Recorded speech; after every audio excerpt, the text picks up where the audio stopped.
Jai Sairam, welcome back to my channel. இன்றைக்கி இந்த பதிவில் நாம் வீட்டில் அன்னபூரணி தாயாரை வச்சு வழிபாடு செய்வோம் இல்லையா. நாளைக்கு என்ன விசேஷம் அப்படின்னா அன்னபூரணி ஜெயந்தி. இந்த நாளை மட்டும் மிஸ் பண்ணாமல் வழிபாடு கண்டிப்பாக செய்யுங்க.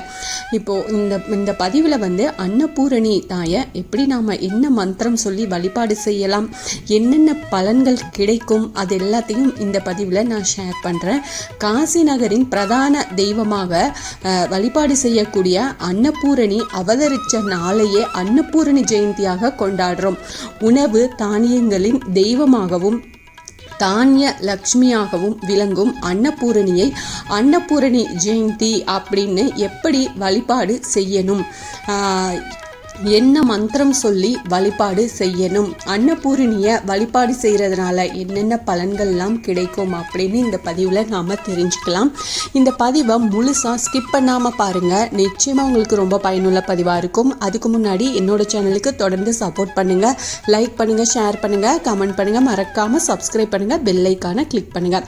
டிசம்பர் 4ஆம் தேதியான நாளைக்கு இந்த ஆண்டின் மிக உன்னதமான நாள் அப்படின்னே சொல்லலாங்க. அந்த அளவுக்கு இது சிறப்பு வாய்ந்த நாள். இந்த ஆண்டு கார்த்திகை பௌர்ணமி டிசம்பர் 4ஆம் தேதி வருது. பௌர்ணமி அப்படின்னாலே சிவ வழிபாடு, குலதெய்வ வழிபாடு, சத்யநாராயண பூஜை செய்கிறது, அதுக்கப்புறமா திருவண்ணாமலை கிரிவலம் போகிறது, இது எல்லாம் தான் நமக்கு எல்லாருக்குமே தெரிஞ்ச ஒரு விஷயம். மற்ற மாதங்களில் வரும் பௌர்ணமியை போல கிடையாது கார்த்திகை மாத பௌர்ணமி.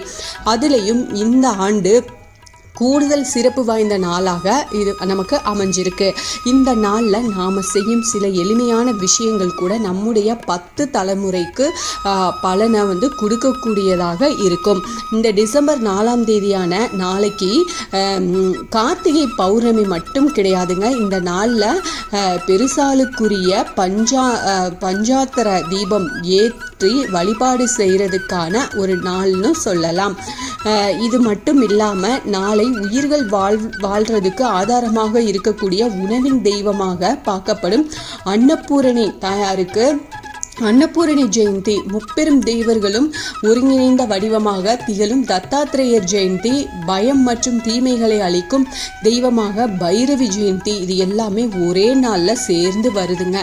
இந்த நாளில் அன்னபூரணி தேவியை நினச்சிட்டு ஓம் அன்னபூர்ணாயை நமக அப்படின்ற மந்திரத்தை 108 தடவை சொல்லுங்க.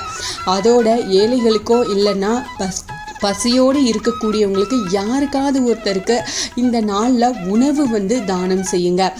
அதிகமானவர்களுக்கு தானம் செய்ய முடியலை அப்படின்னாலும் குறைந்தபட்சம் 2 பேருக்காவது உங்களால் முடிஞ்சது கொடுங்க. இந்த நாளில் செய்யக்கூடிய அன்னதானம் நம்முடைய வாழ்க்கையில் இருக்கக்கூடிய அனைத்து விதமான சிக்கல்களையும் தீர்க்கும். வறுமை அப்படிங்கிறதே இருக்காது. இதனால் கிடைக்கும் புண்ணிய பலன் அன்னபூரணியின் அருள் நமக்கு தொடர்ந்து 10 சந்ததியினரை போய் அடையும். இதனால் நம்முடைய வீட்டில் எப்போதுமே உணவு தட்டுப்பாடு, வறுமை அப்படிங்கிறதே இருக்காது.